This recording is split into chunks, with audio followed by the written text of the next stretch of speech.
Chapter 12. The Future History of Trust. Cyber threats? What cyber threats? Washington, D.C., January 19, 2050. Juan Luis Ojeda, the Secretary of Homeland Security, issued the annual report on national cybersecurity today, and it was short. "We're in good shape," he said in an interview. While cybercrime in the U.S. had been about $250 billion a year, roughly half of the global total, 3 decades ago in 2020, the latest report found there were less than $20 billion of losses in the U.S. this past year.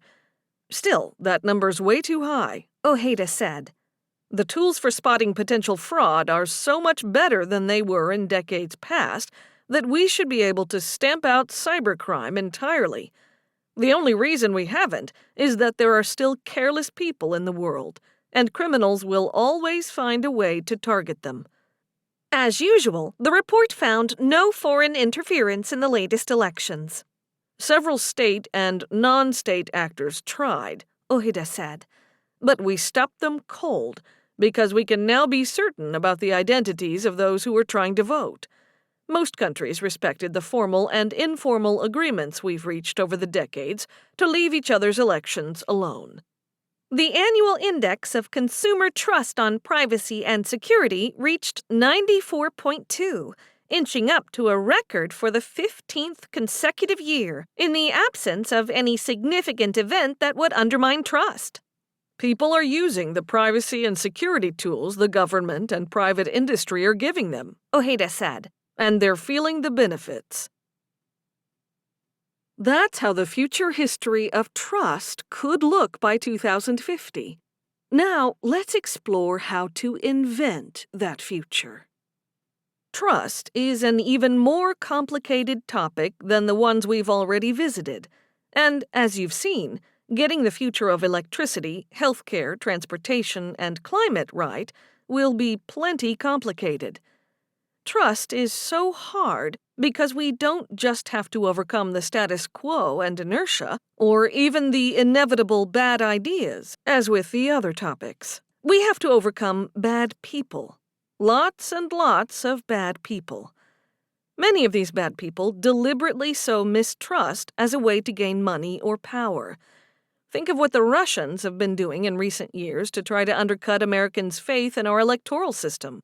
Think of all the scam artists who are trying to steal our identities or trick us into believing there's someone or something they're not. Even in the future perfect, these bad people aren't going away. In fact, the tools they'll be able to use will keep getting more powerful. Left unaddressed, the problem of trust will only fester on our way to 2050. Social media and resulting misinformation campaigns will become more of a mess.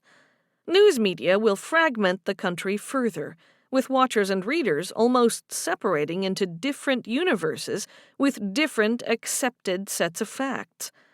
Thefts of data and identities will be so rampant, it'll be hard to be sure who and what is real when interacting with individuals or organizations. We think it'd be crazy if by 2050 we couldn't mostly guarantee trust in our interactions with each other, with government, with organizations, and with devices and entities in the cloud. No, trust won't be perfect in 2050, but we can do a lot better on many fronts than we are now, if we start to invent the future soon.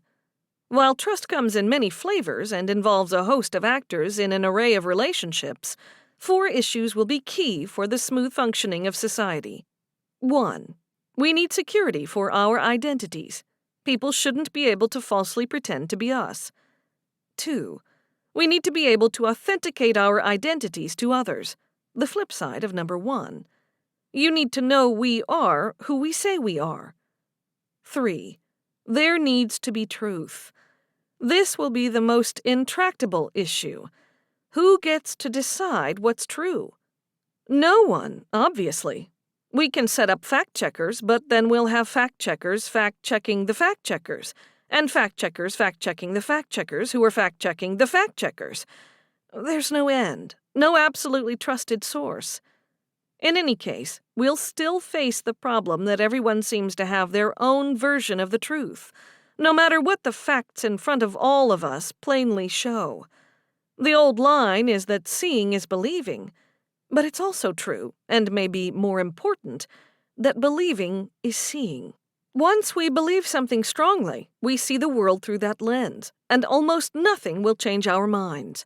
But despite these complex problems, we can do a much better job by 2050 of providing people with information on the reputation and bias of a source, and of generally dampening the spread of false claims. The solution is complicated, and again, far from perfect, but it should allow for considerable improvement over today. 4. We need more control over our privacy. We shouldn't have to share any more information than we want to share. Our hope may seem like a fantasy. Even the most sophisticated systems in government and business fell prey to the SolarWinds attack by the Russians in 2020, which led to all sorts of data breaches.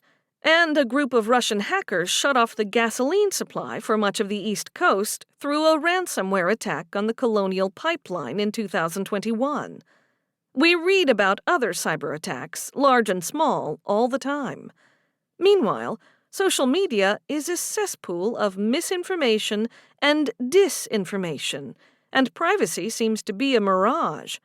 In April 2021, Facebook acknowledged it had exposed 530 million users' personal information back in 2019, but was so unconcerned that it didn't even notify them. What hope do we have to protect ourselves? But the laws of zero on computing, communication, and information, and perhaps even on genomics, will give us good guys some key new powers. The most important is the ability to triangulate.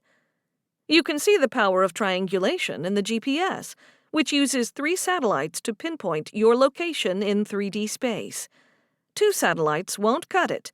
You could be in an infinite number of locations based on what 2 satellites learn about you. But 3 satellites? That's magic. They can glean exactly where you are, so your phone can then tell you, turn by turn, how to get to that new restaurant. When it comes to authentication, the goal of triangulation is to combine something you have, something you are, and something you know, so that you wind up with 3 different ways to point to the truth of your identity or someone else's. Already, it's becoming routine to have a business send pictures of the person coming to fix your plumbing as an extra form of authentication, following the lead of ride-hailing platforms, which send information about the driver's car along with the license plate number and the name and a picture of the driver. Basically, businesses are adding information about something the plumber or driver is, the photo, to go with something he knows, where you are and what your need is, and possibly with something he has, some identification. Your watch and phone can pay at the grocery store because they're something you have and can, if desired, be combined with something you know, a password or card number. At the airport, you can enter the country using your fingerprints and clear passport control using your iris, something you are.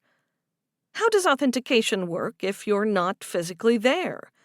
Even if the bits coming across the wire match your iris scan, how do we know it's really you sending them with your eye in front of the scanner, and not a fraud being committed by someone who's hacked into a record that contains your iris scan? And once someone has the data from your iris scan, what's a person to do? You can't get a new set of eyeballs. Triangulation to the rescue. Already, we're bombarded by websites to enable two-factor authentication, 2FA, by adding a second factor to our passwords, typically providing a phone number so the app can text us a code we type in after entering our password. This wouldn't be quite so important if people didn't use passwords such as, well, password, or 123456. But we have to play the hand we're dealt. Next is multi-factor authentication, MFA, which adds more points of verification using biometrics, or other things you have. And MFA is just the beginning. First, the number of devices we use will explode. Beyond watches and phones, we'll have glasses, earrings, contact lenses, and tiny machines all around us, and even inside us. Triangulation then becomes an order of magnitude more powerful, as we can mix and match this multitude of devices to make it increasingly difficult for anyone else to pretend they're us, even if a bad actor somehow gets something like your iris scan. Mixing and matching makes it easy to keep changing our unique identifiers. Even today, a stolen identity is a misnomer. Your identity is copied, not stolen, because you still have your information. Now, in the future perfect, you'll be able to change enough of your identifiers to thwart a would-be thief. Second, many of these tiny machines that will be inside us or on our bodies will be very difficult to remove. The sheer number of sensors will make it difficult to compromise any number of them simultaneously. And with the computing power that will be available in 3 decades, it won't be a problem to use as many sensors as we want to create a unique signature. While you can't replace eyeballs, these tiny sensors can be replaced, or the number can be expanded at any time. Even if a bad actor compromises some number of these tiny helpers, we can just swallow a bunch more. Swallowing or wearing tiny bots may seem even spookier than the current identity verification schemes, but it's already happening, and the benefits to health sensors will be difficult to pass up.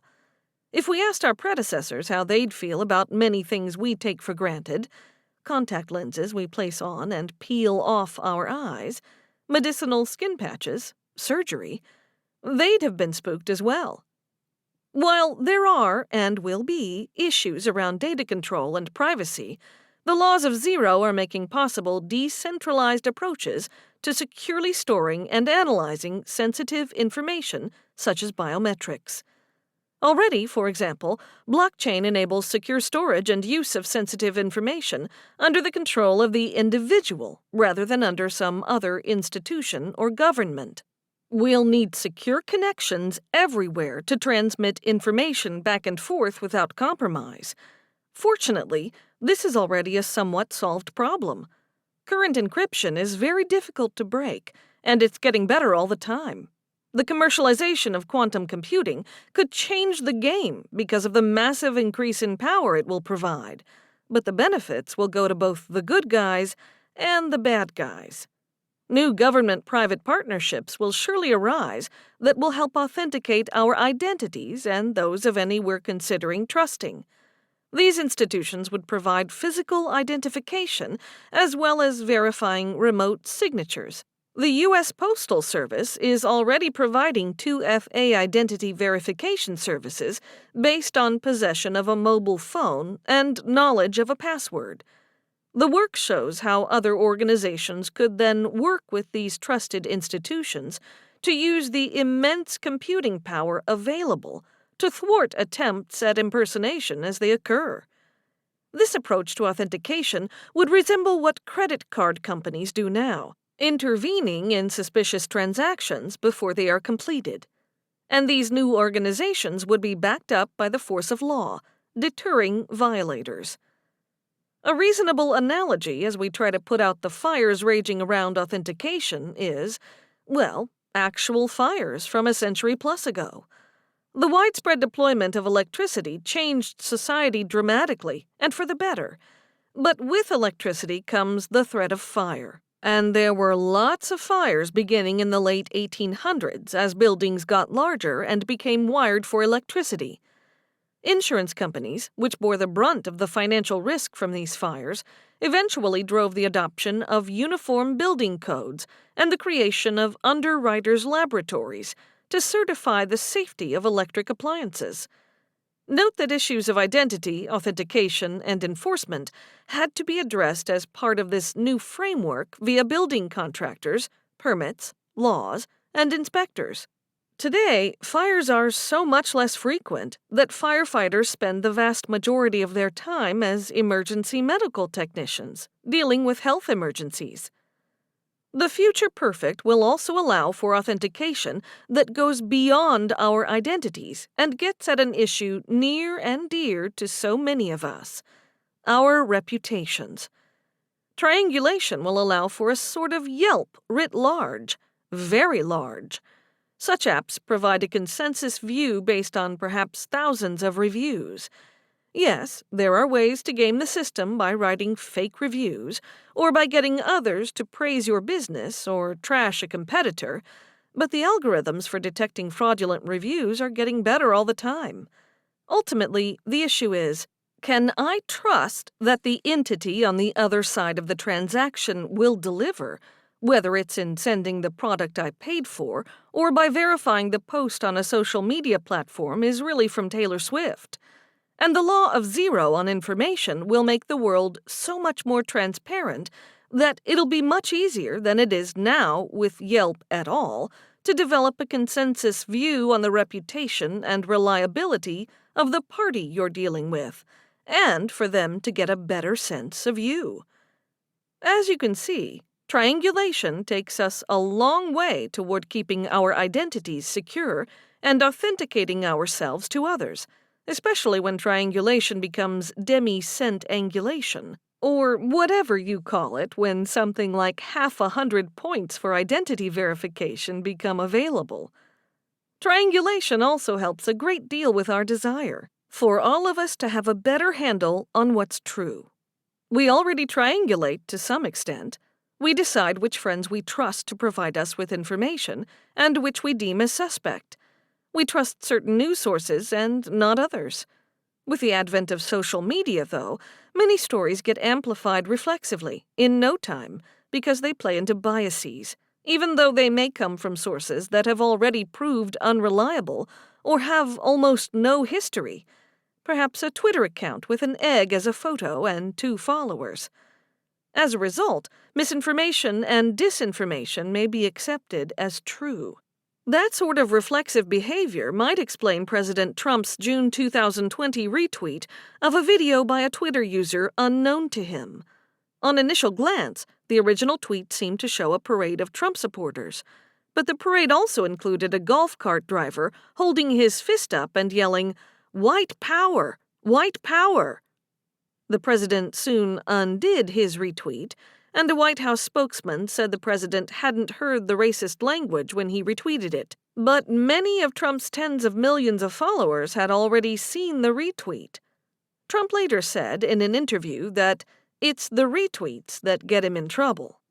Some social media sites are trying to deal with disinformation manually. For instance, Facebook has people reviewing potentially objectionable posts and taking many down. But the laws of zero will make it easy to automate the process. In the future perfect, social media posts will carry a note such as, "This comes from a source that has been challenged X thousand times in the past month," or "This comes from an anonymous source that matches the patterns of Russian bots." These notes would be based on real-time tracking of the provenance of posts and on sophisticated analysis of its content, and a Twitter user's reputation could be rated based on the number of their dubious retweets, or whatever such posts will look like in 30 years. You could still decide to post that video showing aliens built the pyramids. You could probably even tweak your settings, so whatever sort of newsfeed you have in 2050 will assign extra credibility to those who share your views. But, however you manage your feed, at least you'll have access to real-time, AI-generated ratings that will help you assess the validity of your sources. At the moment, it may seem daunting to think of continuously monitoring highly connected, distributed systems with thousands to millions of servers and millions to billions of users. But this will be trivial in 2050 because of the exponential increase in computing power. In fact, many institutions, including the U.S. government, already maintain what's called continuous monitoring. Booz Allen and others currently provide these services to keep government systems as safe as possible. Some sources are being developed that should provide a bedrock of facts, at least for anyone who trusts government data. For one, USA Facts, founded and personally financed by former Microsoft CEO Steve Ballmer, relies solely on official data, but presents it in a friendlier way than most government sites do. As we write this, a big issue is the number of COVID vaccinations that have been performed in the U.S. We could go and try to find data state by state and search through the CDC and other federal websites, or we could go to USA Facts and ask, how many COVID-19 vaccinations have been distributed and taken, and get a consolidated answer. The U.S. government has built data.gov, which pulls data from across its many parts and makes consolidated information on government spending available to the public. The laws of zero will provide the processing power to make it even easier to let more official data see the light of day. They'll also allow for instant updates. If you've cited a number from a database and that number has changed, your citation can automatically be updated. Business leaders complain about how the proliferation of spreadsheets and presentations keeps them from having a single source of truth. Someone prepares a spreadsheet or a PowerPoint and uses a number from the corporate database, perhaps a forecast on the size of a market or on sales of a product. Then the number changes in the corporate database, but the spreadsheet or PowerPoint lives on because it's being used by someone who doesn't know about the update. Multiply by the number of people using data in an organization and the number of data points they use, and you see how hard it can be to get everyone working off the same set of information. The laws of zero will not just solve that problem for businesses, but will allow for instant updates everywhere. News articles, books, academic papers, you name it.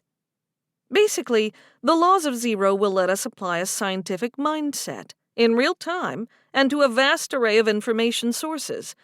We'll all start out skeptical, but, aided by all that computing power, we'll keep gathering evidence, millisecond by millisecond, until we have enough of a consensus that we've achieved the best view of the truth that's possible.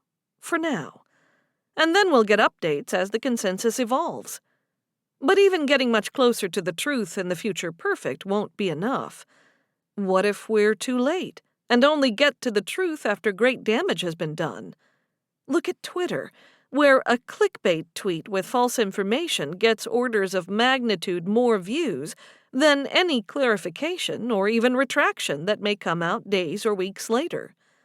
Unlike commercial transactions, which can generally be unwound, it's harder to undo damage to a reputation. So we not only need tools that can greatly improve our ability to discern the truth, but that do so instantly, as soon as someone tries to make a false claim. In the same way new entities can watch for someone trying to impersonate you, reputation services could alert you when someone tries to say something negative about you and allow you to respond immediately.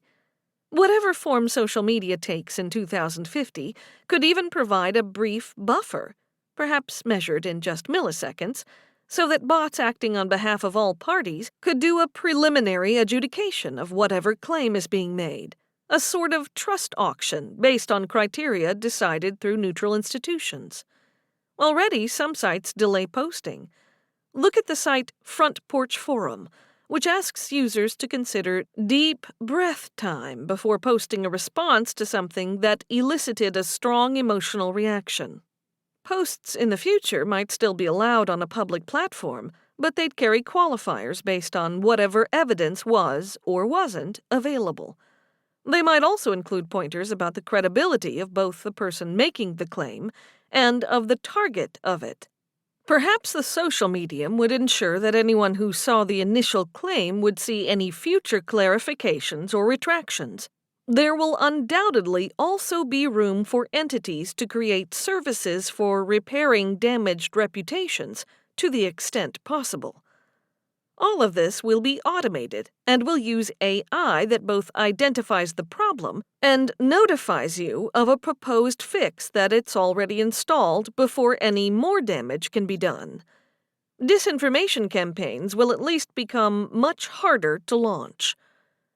We realize AI can carry its own biases, But titans like Google and Microsoft are investing heavily to try to create AI that recognizes and even corrects for various kinds of these biases, whether based on data used to create the system or some inherent part of the system itself. Booz Allen has also contributed to the movement toward what's known as responsible AI, pointing out that AI needs to create trust, that creators of AI must be accountable for the AI they produce, that all data used in developing and running the system should be auditable and transparent, and that all decisions made by the system should be explainable. Other companies have suggested similar ideas. We also think people will become more discerning about the accuracy of what they see on social media. It's still a relatively new medium, and history shows that excesses with new media get curbed over time. Email brought us Nigerian princes who desperately wanted to send us big chunks of their fortunes, but we've pretty much all gathered that those emails are scams. We've learned to be savvy about evaluating the trustworthiness of sellers and buyers on eBay and Craigslist. Think about the classic War of the Worlds radio broadcast Orson Welles gave in 1938. The medium was new enough that, when Welles read his dramatical adaptation about a supposed invasion by Martians, masquerading as a news broadcast, lots of listeners thought an invasion was really happening. But people became more sophisticated about radio soon enough, and can now distinguish plays and other sorts of programs from newscasts. The same sort of learning should make us all less vulnerable to media manipulation in the future perfect.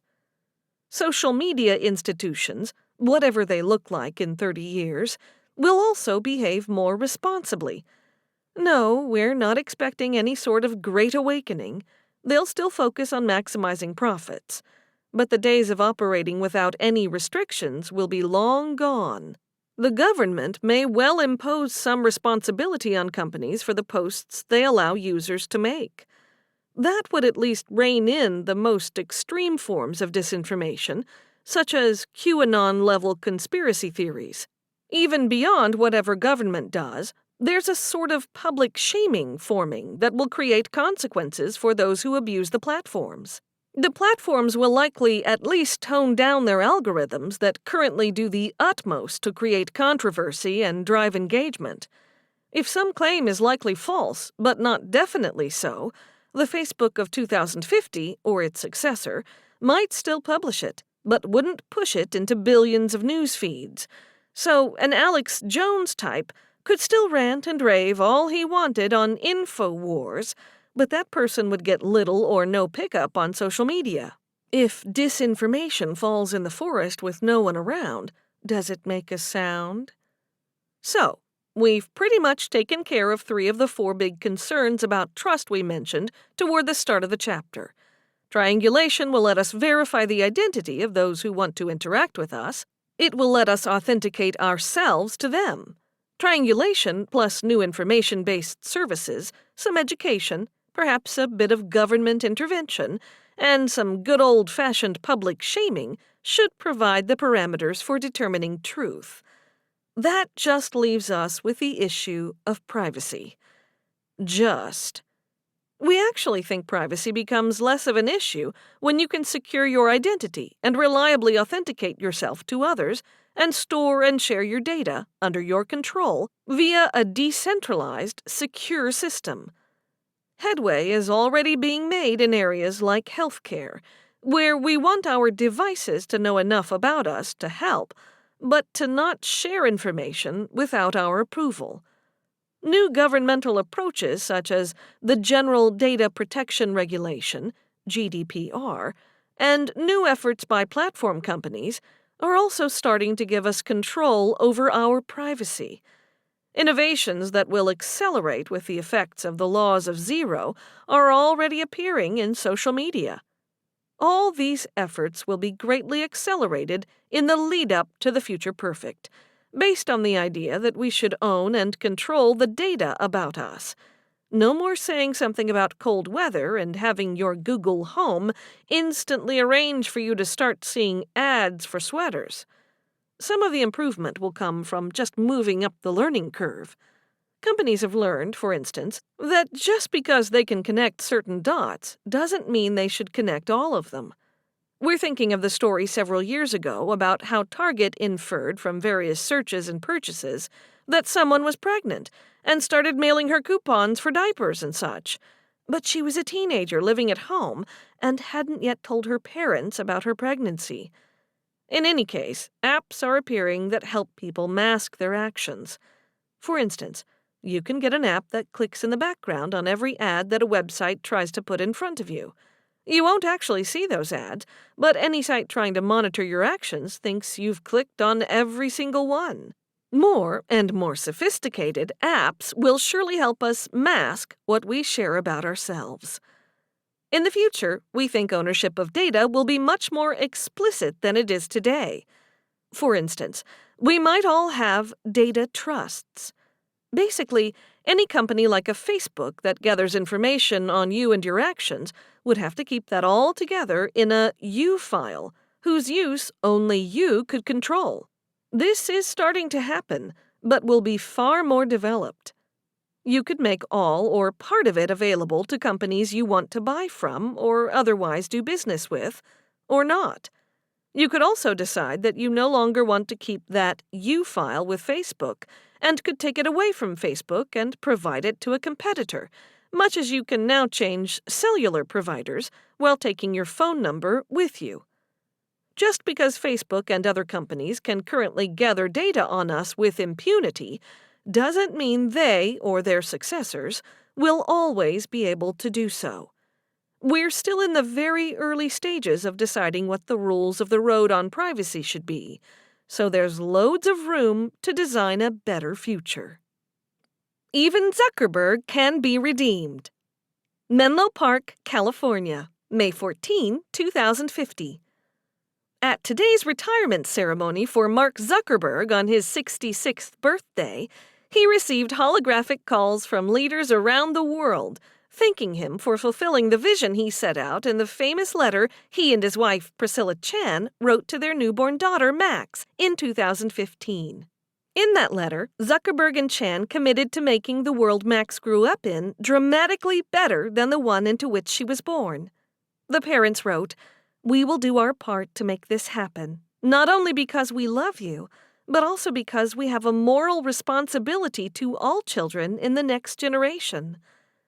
Zuckerberg had gone through a stretch in the 2010s and 2020s when he was public enemy number one because of the rapacious appetite for data that the founder and CEO of Facebook showed, unapologetically, and because the social media site amplified so much harmful disinformation. But by 2030, he finally began to play by a new set of rules, reportedly after Max, razzed at school as the daughter of a monster, waved the letter in his face and called him a hypocrite. Whatever the reason for his change of heart, Zuckerberg made it far easier for users to withhold data they wanted to keep private. He began respecting the growing use of data trusts, allowing members to take the data Facebook had amassed on them and share it with other sites, or even move all the data to a Facebook competitor. Zuckerberg also backed away from his eyeballs at all costs approach to engagement. He remodeled Facebook so it could quickly remove false information and mute other information that was likely false and harmful. Government intervention required some of the changes, and Zuckerberg made others voluntarily, under threat of stiffer regulation. In 2020, Facebook was known for sharing misinformation that discouraged people from taking common-sense health measures that would have sharply reduced the death toll from the COVID-19 pandemic. The site also helped dangerous conspiracy theorists find and feed off each other, contributing to the rise of right-wing violence that culminated in the infamous assault on the U.S. Capitol on January 6, 2021. But Zuckerberg has since returned Facebook to an earlier vision as a place where people can keep track of friends and families, share photos, videos, and holograms, and converse without being inundated with ads and posts seemingly designed to raise everyone's temperature. The retirement ceremony ended with Max and her sister, August, reading an emotional letter to their parents that played off that 2015 letter to Max. The letter concluded, "You did it, Mom and Dad. We love you, and we're proud of you."